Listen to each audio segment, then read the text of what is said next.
the upcoming Akwatia by-election. Also, Public Accounts Committee refers an infraction involving procurement of items costing some 105,000 cedis cited against the Ghana Navy to the Attorney General for prosecution. Also this afternoon, over 461,000 candidates of senior high and technical schools sit for this year's WASSCE examinations.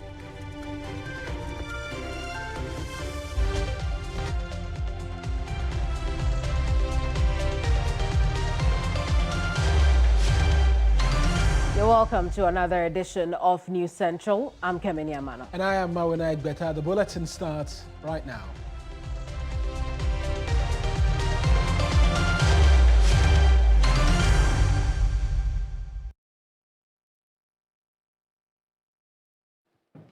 This afternoon, the Public Accounts Committee has referred an infraction incited against the Ghana Navy to the Attorney General for prosecution.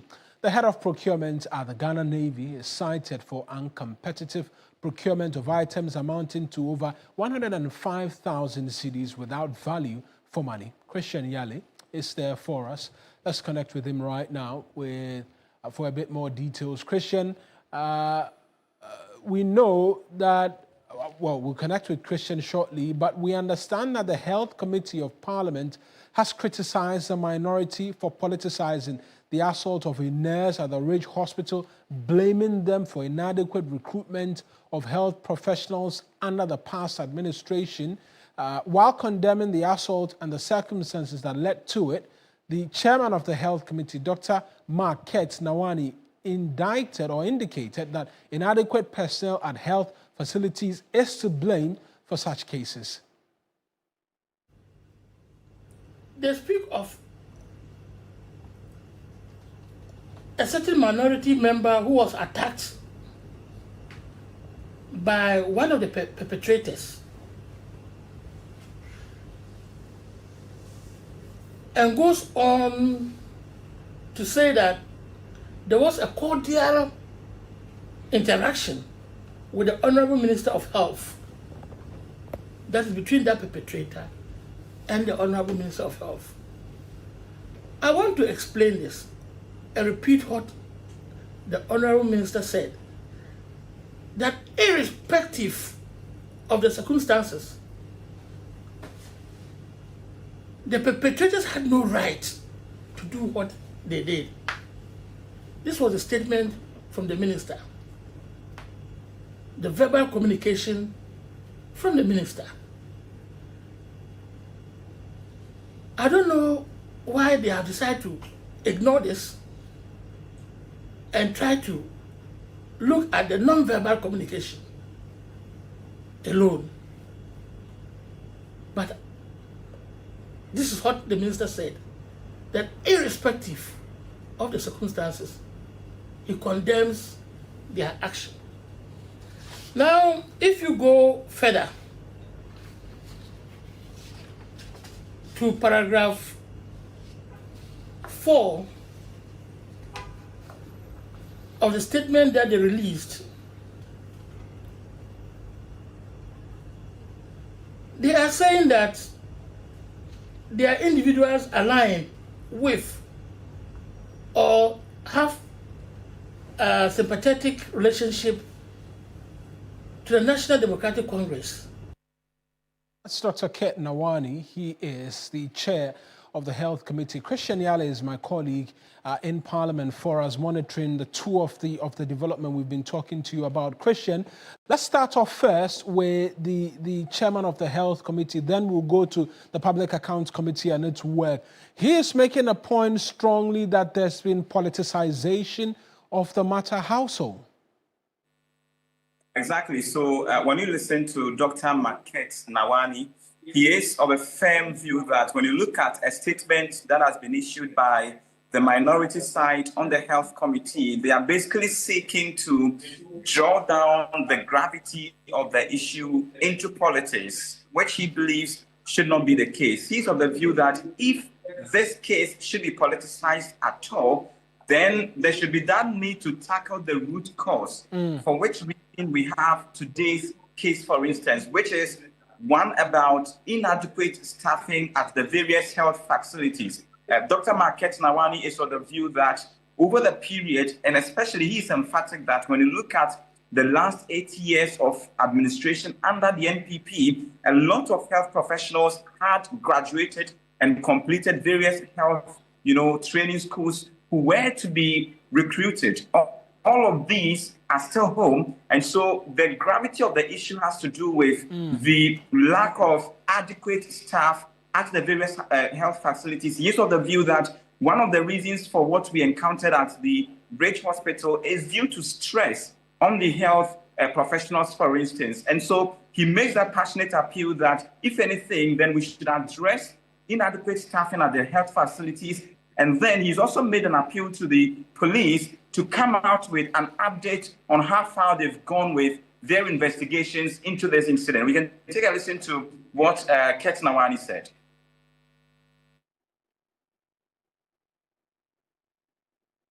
To let you know that the NDC, and for that matter, the minister, has already condemned such actions. They are even claiming that we are silent about it. What type of silence is it when the minister himself went to the site and condemned this action? He even went further to state that he is going to set up a probe. That does not mean that the police should not do their work. So in as much as it is an unfortunate situation, and I want to call on my colleague medical staff that yes, the Health Committee of Parliament is with them in this trying moment. We are going to ensure that the case is investigated, and we are also going to ensure that the perpetrators are brought to book. We are calling on the police to issue some form of a statement on how far they've gone with their investigations and then their actions. And I hope that our friends at the minority should not be playing politics with the health of the people of this country. Let's switch focus now, because I see you are at the committee rooms area. The Public Accounts Committee as well, they are currently engaged in looking through the Auditor General's report, amongst many other things. There was a referral to the Attorney General's office. It does appear Chris is frozen, but yes, he's back with us. There was a referral to the Attorney General's office with respect to some expenditure by the Ghana Navy. Walk us through that and what the expectation of the Attorney General is now going forward. Eric, what the issue has been is about the Auditor General's report for 2024, specifically looking at the Defense Ministry, under which Ghana Navy Force. Largely, I can tell you that a lot of the infractions that have been cited in the Auditor General's report have been resolved, i.e. talking about issues like unearned salaries and expenditure. But there is this one about a procurement that was made by the head of procurement at the Ghana Navy, which amounts to some 105,577 Ghana cedis, which did not go through competitive tendering for such procurement, for which reason the Auditor General made that recommendation that the head of procurement should be made, or the head of the Navy should ensure that these funds have been retrieved. But on considering the substantive issue thereof, the Public Accounts Committee made the referral to the Attorney General for the AG to prosecute that particular issue and also proffer the sanctions thereof against all officers who are involved in that act, which caused this uncompetitive procurement to take place. And so no official from the Defense Ministry or the Ghana Navy was even allowed to answer specific questions on that. But Eric, I can also tell you that after the Defense Ministry, whose session was very short, was done, there was an instance involving the office of the head of government machinery, where we understand that earlier the chief director was not available, for which reason even the sitting was suspended for some minutes to allow him to come to answer specific questions. He has currently come, and the proceedings are underway.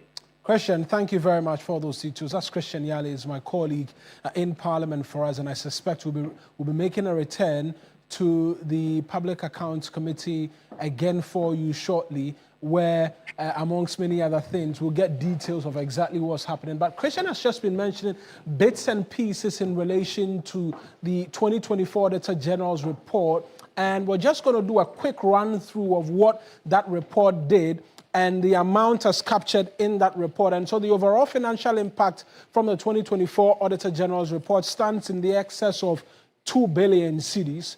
Of that, tax irregularities take a huge chunk, roughly about 70% plus, in 1.5 billion cedis in tax irregularities. There's been surcharges, amongst many other things, and recommendations as made.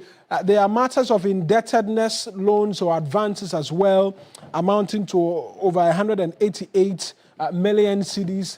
Then there is payroll irregularities in excess of 57 million cedis, procurement irregularities, 5 million cedis in excess, rent irregularities as well. It will interest you if you pick up that report. That also in excess of some 12 million cedis, and then contractual matters also amounting to some 31 million cedis in excess. And as the days go by, we'll be bringing you a lot more details, both from Parliament and also coming through this report to provide you a bit more details in relation to exactly what is being done following these findings and the expectation, amongst many other things. We understand in one of such instances, there's been a recommendation, amongst many other things, for a referral to the Office of the Attorney General. We'll continue to follow through and bring you details.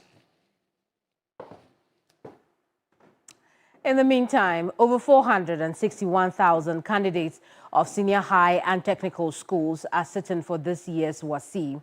Now, the candidates comprise 207,381 males and 250,259 females, reflecting a slight increase of about 1,029 candidates compared to the 460,611 who sat for the examination last year. Now, Accra High School is one of the 701 centers where this year's examination is being held. Our George Queenan is there to give us an update on the third batch of students who have just concluded writing their English oral paper. He gave us an update on how things are playing out, particularly at the Accra High School Examination Center where the students are at this time. George, talk to us. What can you report on the exam?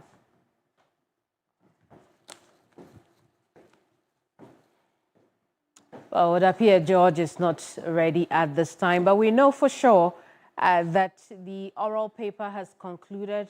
It would have been great to know how students are doing at this time. We'll turn attention to other stories at this time.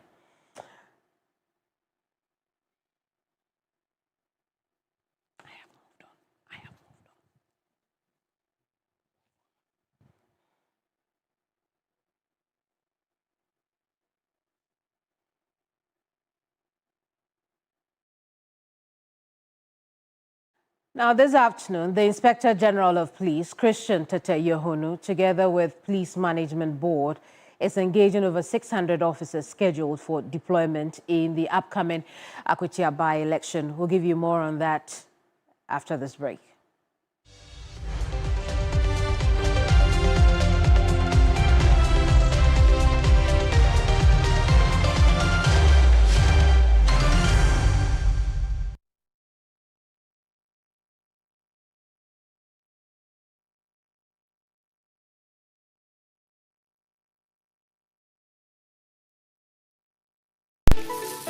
Why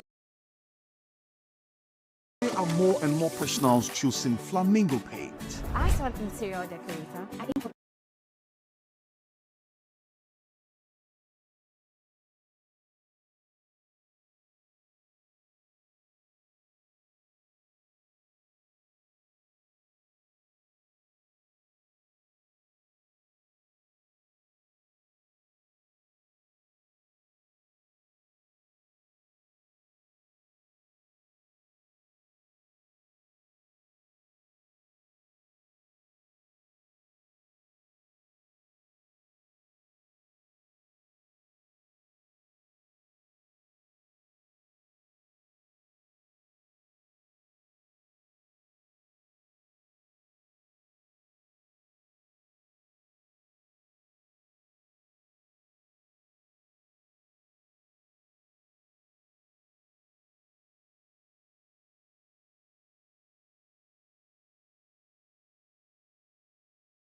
Reporting from the Takoradi Market Circle. From the heart of the Upper West Regional Capital. From the heart of the Ashanti Kingdom. Reporting from Sunyani.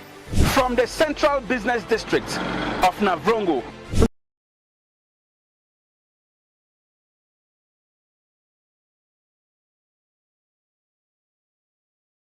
The parliamentarians are on recess. This is where it all unfolds. The moments that potentially alters the course of our nation and the world. These are the individuals we recognize, the voices we amplify, who appears on screen and who contributes behind the scenes. With professionalism at our core, we bring you news you can trust, impact journalism that makes a difference. This illustrates how diverse perspectives enhance our strength and reinforces our mission. This is 3 News. Leaders in breaking news, exclusive interviews, facts and analysis on TV, radio, online and digital. 3 News, first in news.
Welcome back. It's still News Central here on TV3. Let's go back to our earlier story on the start of WASSCE exams today, because over 400,000 students in senior high and technical schools are sitting for this year's examination. Now, the candidates comprise over 270,000 males and some over 250,000 females as well. Now, this is a slight increase of about 1,029 candidates compared to the 460,000 plus students who sat the same exams last year. Let's head over to Accra High School, where our judge is observing the examination. George, what can you report from there?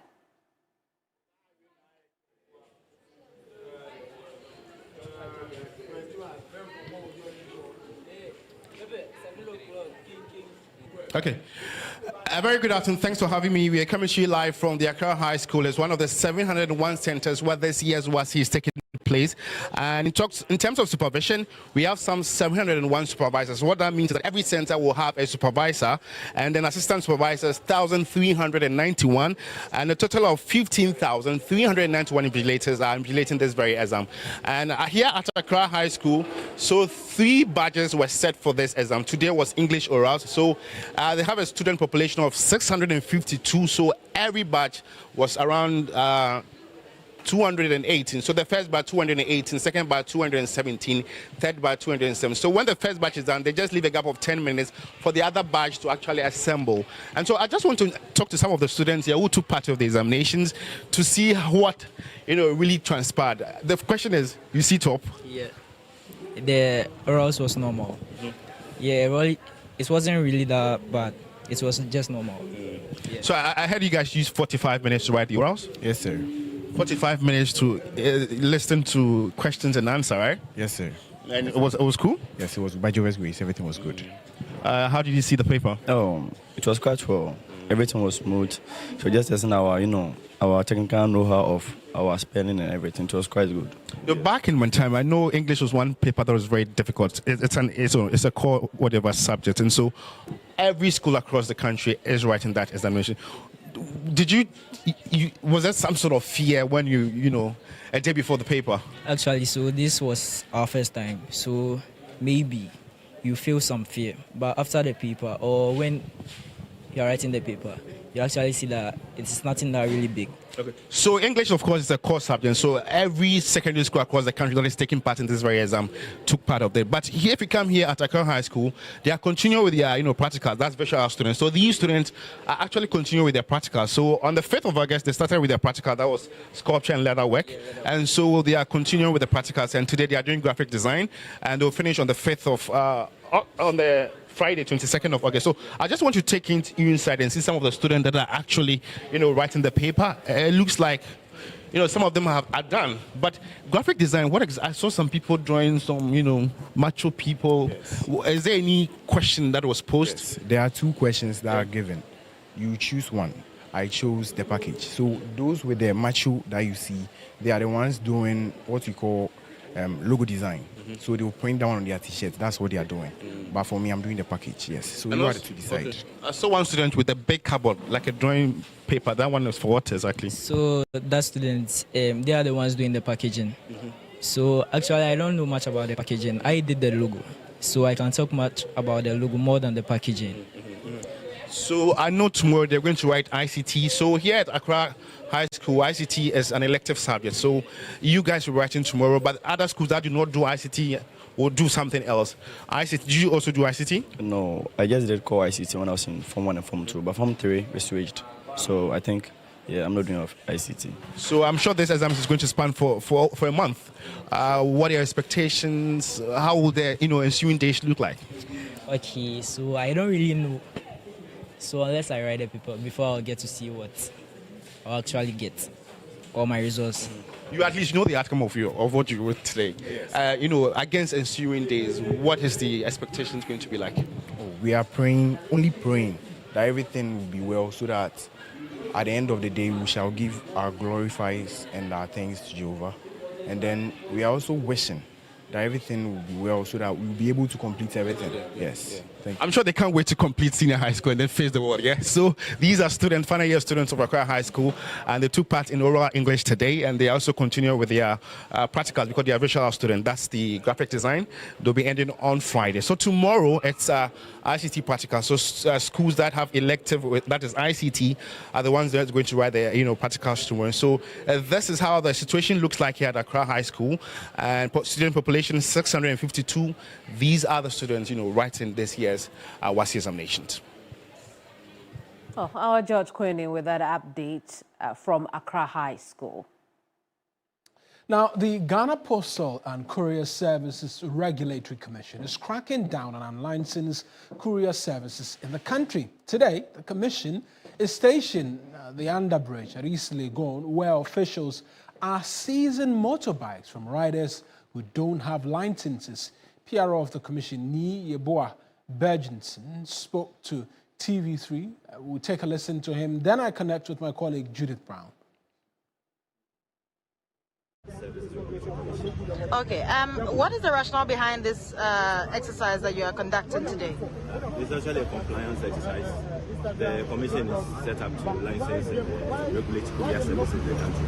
And there are so many companies who are looking to take license. So it has become imperative that we conduct this exercise to get them to comply. That's the reason why. And what is the importance of licensing as a courier company, and even for the ones who are doing it personally? It is very important to do that because government needs to know what is going on within the sector.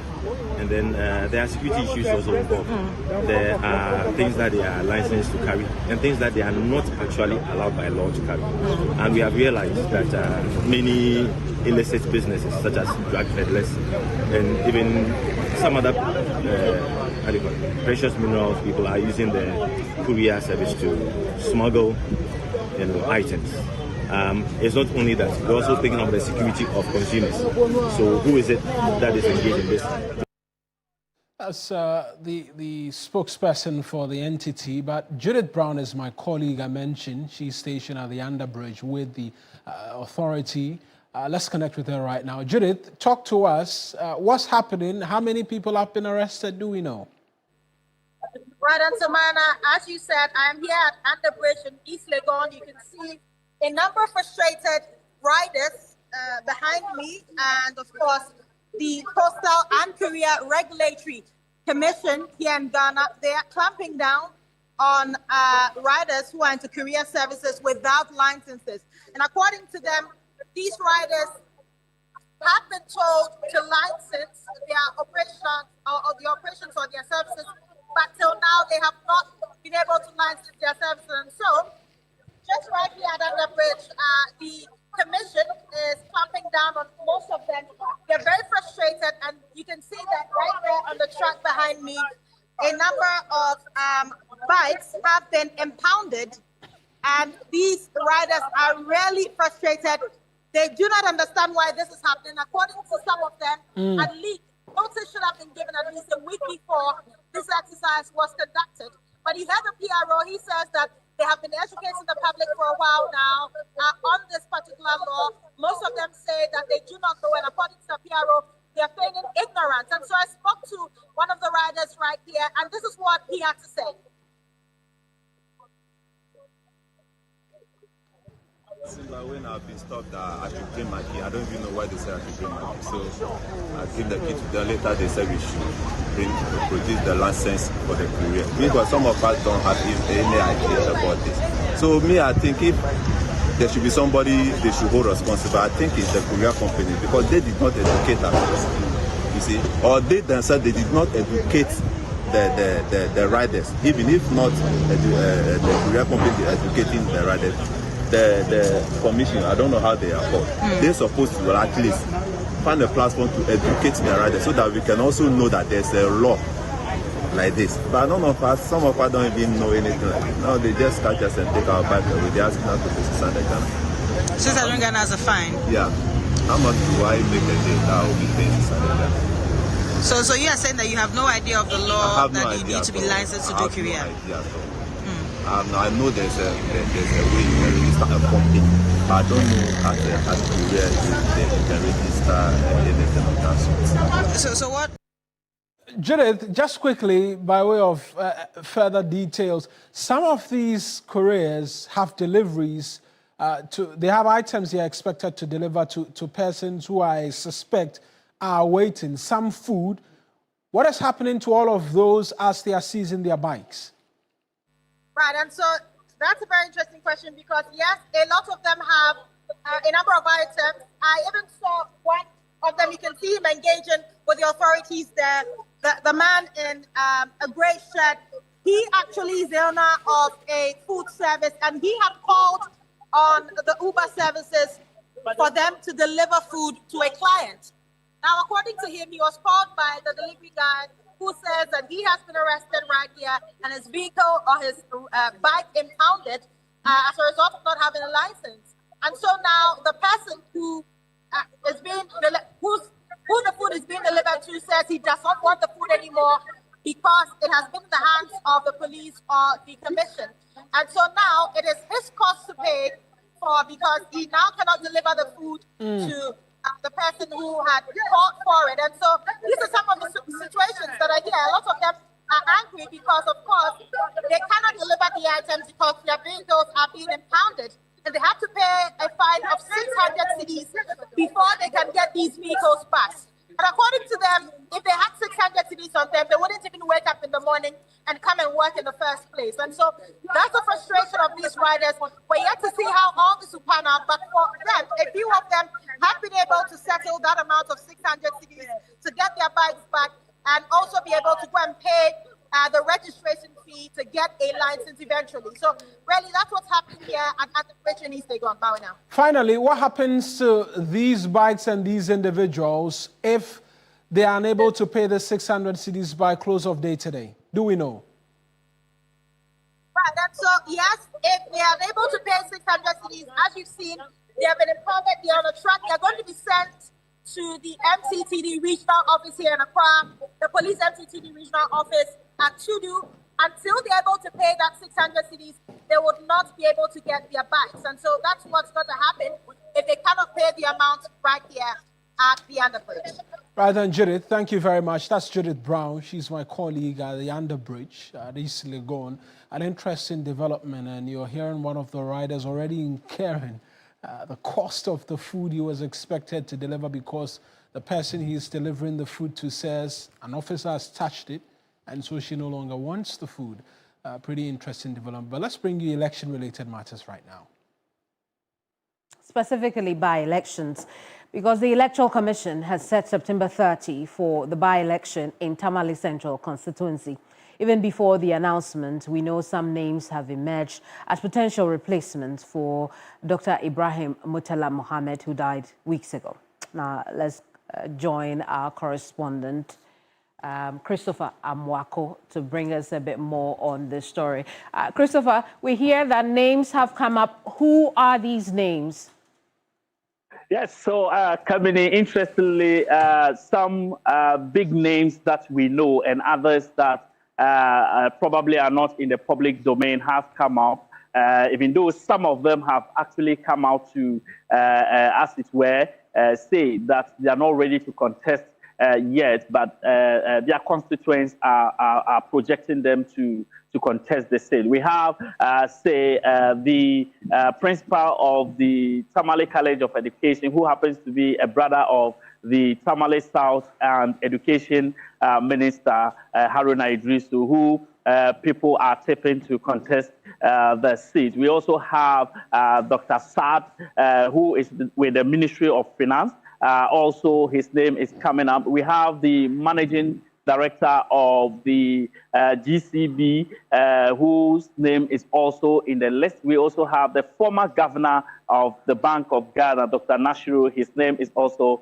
in the list. So these are some of the big names that have come up in the list that we have seen so far on various social media platforms. Some of them we have actually contacted them, and they have actually indicated that the time is not right for them to come back. If the constituents are urging them to come, they'll think about it and see whether they are going to come or not. But some of them have actually critically examined the situation and said that because of the relationship they had with the former member of parliament, they are unable to contest the seat. Now, Kamini, we also know that, you know, the Tamale Central constituency is an NDC constituency. And so having the MPP indicating that they are not going to contest in the by-election is an indication that obviously, whoever wins the NDC primaries, if there is any, will go ahead to win the parliamentary seat. I'm saying if there is any because, you know, the chairman of the party in Tamale during the funeral of the late member of parliament made some comments indicating that the party is going to sit and look at how they are going to handle the issue. So should they say there will be a contest, then it means that we are expecting more people. So far, about 12 to 14 people coming in. Indeed, but I mean, of all the names that you have mentioned, there hasn't been any official declaration yet. Is that correct? Yes, there hasn't been any official declaration from either of them. But what we're hearing is that they are still going about doing their consultations, some of them to be able to contest it. Because we have spoken to some of the constituents who are also delegates, and they have told us that a few of them have actually indicated that they are still doing their consultations, while others have vehemently indicated that they are not interested in contesting the seat. I see, Christopher, in the case of Akwatia, we know that there's a lot of action at the constituency offices of both the NPP and the NDC. Now we know two more political parties have also thrown their hats in the ring. But so in the case of Tamale, what's the action at the political offices, the constituency offices? So far, there is no any significant action because, you know, as for the NPP, we know that automatically they have indicated that they are not going to contest. The NDC office as well, probably because of the circumstances in this particular by-election, most of them do not even go to the constituency office. Yesterday, I was there and the constituency office was locked. And I believe that probably they are waiting for the party to give its directives before they will be able to begin some actions in the constituency. I see. We'll leave it here. Thank you so much for talking to us. Tamale, our Northern Region correspondent, Christopher Amwako, talking to us about the Tamale Central by-election, which is now scheduled for September 30th, according to the Electoral Commission. But also on September 2nd will be the Akwatia by-election. And so let's go there now, because this afternoon, the Inspector General of Police, Christian Tete Yohunu, together with Police Management Board, is engaging over 600 officers scheduled for deployment for that by-election in Akwatia. The officers are wrapping up a 5-day intensive training program at the Police High Risk Operations Training Center at Tremanting in the Eastern Region. Now, they are training refreshed skills. They are training in refreshed skills, tactics, advanced search operations, target shooting, and other specialized strategies. We can now take a listen to the IGP, Christian Tete Yohunu. Our highest level of training, and we call it a high-risk operational training ground. And so we have brought men here, quite a large number of men, and these people are trained to handle arms. They are already well-trained police officers, but because we are going to these election grounds, we've decided to come and sharpen their skills towards the Akwatia by-elections. And that brought us here to come and see how prepared they are. Today they are going to Akwatia well prepared so that they can handle all the threats, just to let the whole country know that police, we are ready for the elections, and all the threats we've been hearing from TikToks and all social media has also given us the room to prepare adequately towards the elections, and also to remove fear from people and the electorate in Akwatia that nobody can come to this constituency to come and cause any trouble. And we want to assure Ghanaians that the police is ready to handle any type of thing that may come in Akwatia. We are ready with the men. We have the men. We have the men who can handle this situation. And then our eyes are red for Akwatia, and nobody should think of coming to cause trouble. No political party should mobilize men to come and foment trouble. And nobody should have in mind the intention of snatching a ballot box. We have prepared our men adequately to handle this situation. And that, I informed the political parties as I met them yesterday. What I told them is that we are going in with Black Marias. Do you understand what is Black Maria? Black Maria is the prison on wheel. Yes, we have a truck that is well prepared to keep people who cause trouble, prisoners. We keep them in, and then before finally we discharge them at the police cells or whatever it is. So there is going to be prison on wheel. That will be in Akwatia. The moment you cause trouble, we arrest you, and then we put you in the Black Maria. The word is what? Black Maria. Trouble causers should know that Black Maria will be on the ground. And then we are not going to allow any political party to call us. When their people have come there to cause trouble, if you call us, nobody will listen to you. So now we want to do some small simulation about how our men who are going to conduct the snap checks and those who perform other duties, they have come here, about 600 men, well prepared, and they will be on the ground in advance to make sure that People who will come to Akwatia armed to come and cause trouble, they should see it that police, we are ready for them. Thank you. GP Christian Tete Yohonu speaking there says there will be black Marias. If you missed it, those are vans with compartments to house culprits until they are finally discharged at police stations. Away from that, President John Mahama is making a compelling case for Japanese businesses to invest in Ghana as it is the best destination for business growth and returns. Speaking at the Presidential Investment Forum at the sidelines of the ongoing TICAD 9 summit in Yokohama, Japan, the president says government is making strides to boost Ghana's competitiveness as an investment destination by lowering entry barriers and attracting more global capital. A report by Komla Kluche. Ghana's import from Japan as of 2024 stands at $120.5 million, with export hovering well over $215 million.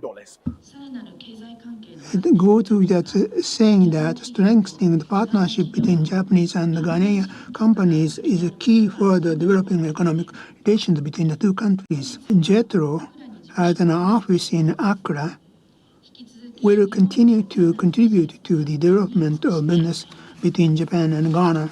Foreign direct investment from the Asian giant hits over $152 million, with 26 projects from 1994 to date, from agriculture, construction, manufacturing to services and tourism. For Ghana's Trade and Industry Minister, Elizabeth Ofoso-Ijari, Ghana is open for business now than before in an administration that is committed to growth and offering business opportunities. For Ghana, the priority is clear. We seek partners who will invest, innovate, and build industry with us. For Japan, the advantage is equally clear.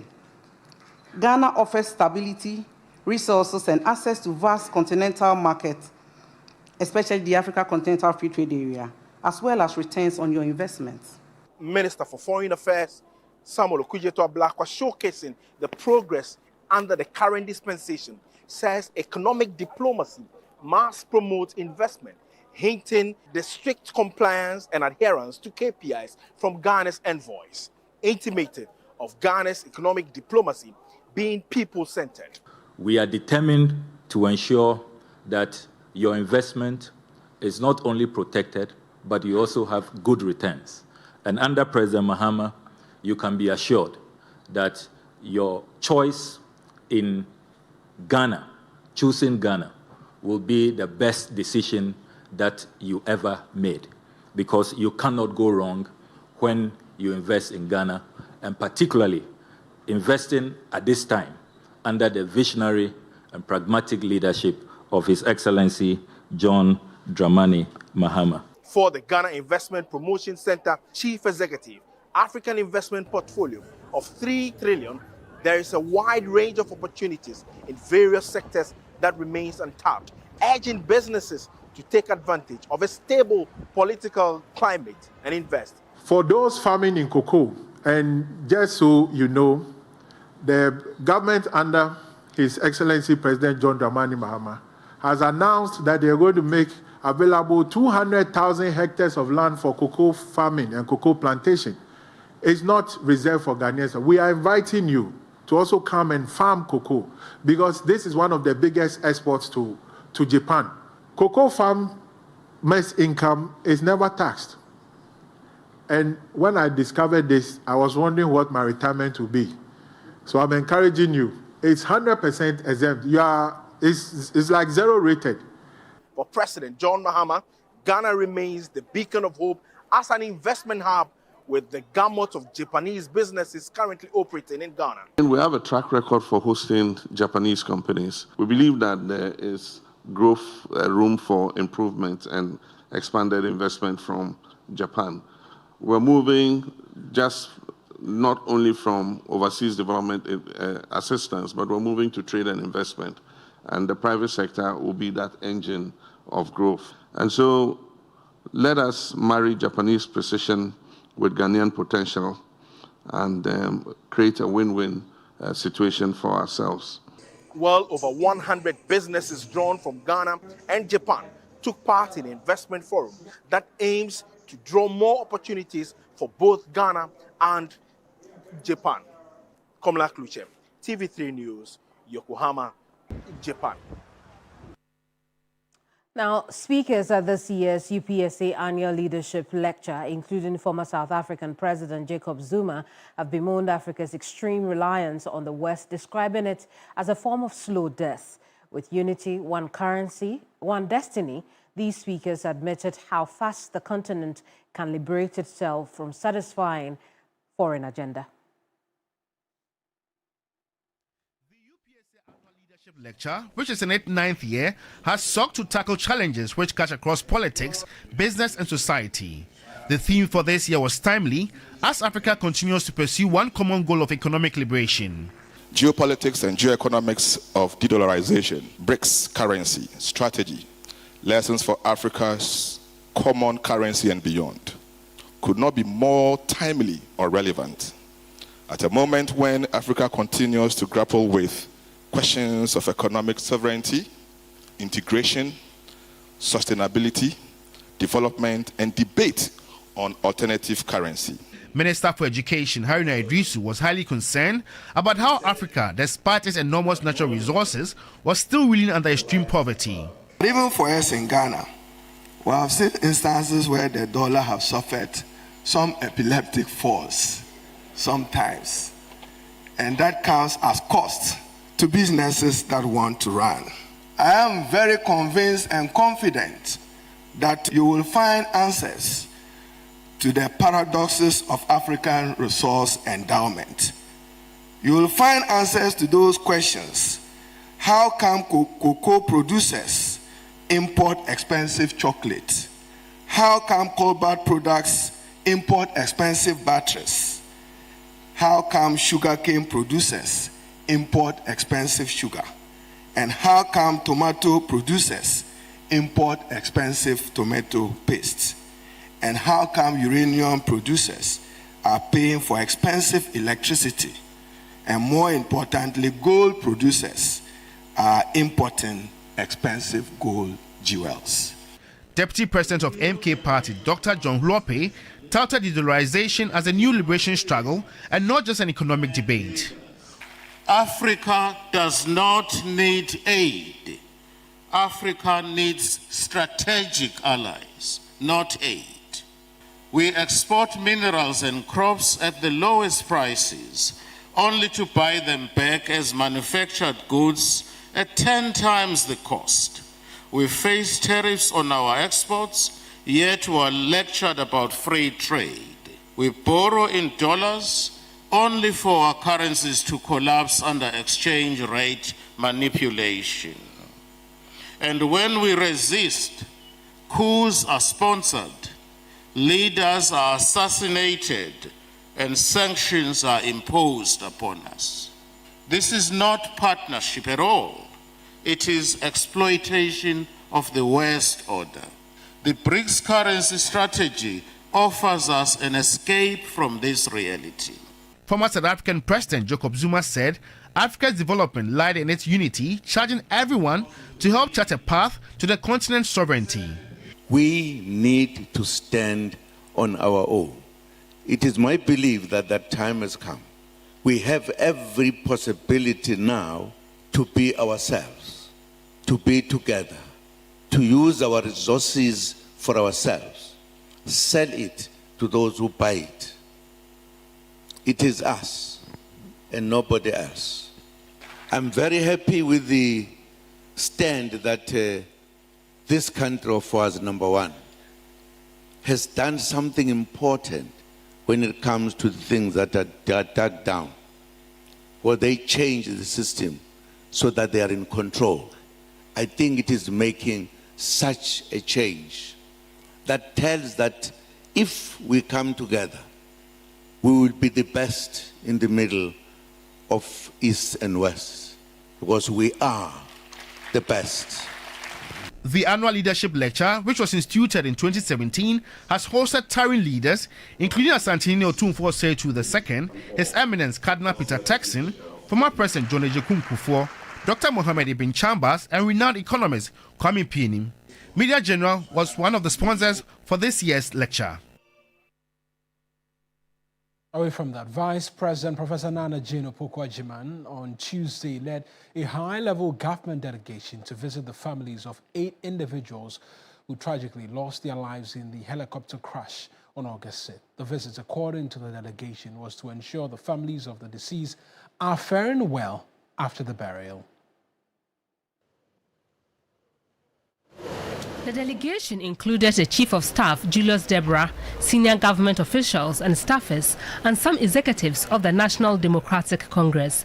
The team first visited the home of the first vice of the NDC, Samuel Sapong, then Deputy Director General of NADMO, Samuel Abuaje, Acting Deputy National Security Coordinator, Alhaji Muniru Limuna, Defense Minister Dr. Edward Omane-Boama, and Environment Minister Alhaji Dr. Ibrahim Mutala Mohammed. The Vice President and the team once again offered condolences and emotional support to the families. Deputy Spokesperson for Government Communications, Shamima Muslim, said the visit was upon instruction of President Mahama, who is currently out of the country. The President was of the opinion that we should visit each and every family to find out how they are doing, especially the spouses and the children.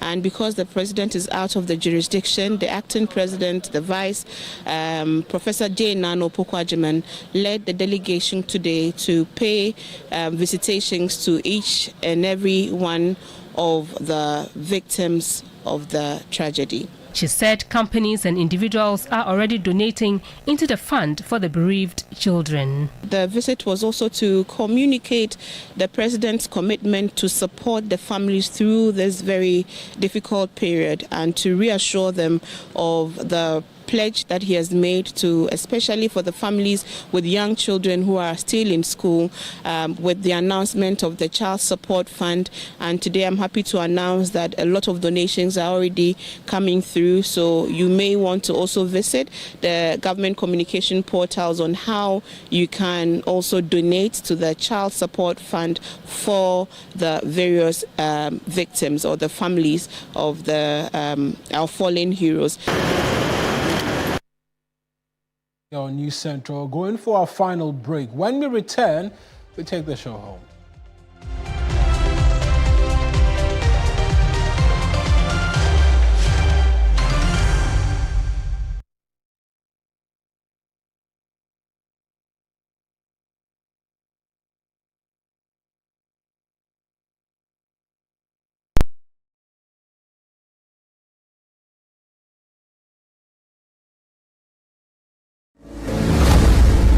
Me pay so dear me chami. Sister me daddy me dear na me am shishimi. Akuna ida. Me many tea o sa me de me sakane me se. Me ida so tea.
Back now, Deputy Minister for Roads and Highways, Alhassan Suhaini, says the government has committed the entire $2 billion annual infrastructure allocation to road construction this year, with expectations of a similar focus next year.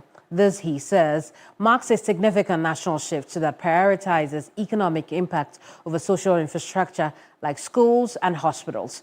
The Tamale North MP was speaking on TV3 Agenda. So we are assured that the allocation this year is wholly for roads.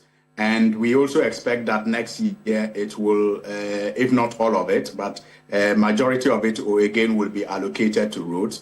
And that is why we find it a duty to ensure that we do not fail, because we are suspending the construction of schools, we are suspending the construction of hospitals, just so that we can build roads that will impact the economy and impact lives in the future. So we cannot afford to fail for this sacrifice that the nation is making for the. And that's our bulletin for you this afternoon. I am Marwin Aigbe. And I am Kamini Amano. We are back here same time tomorrow. Next is the afternoon show. Bye-bye from us.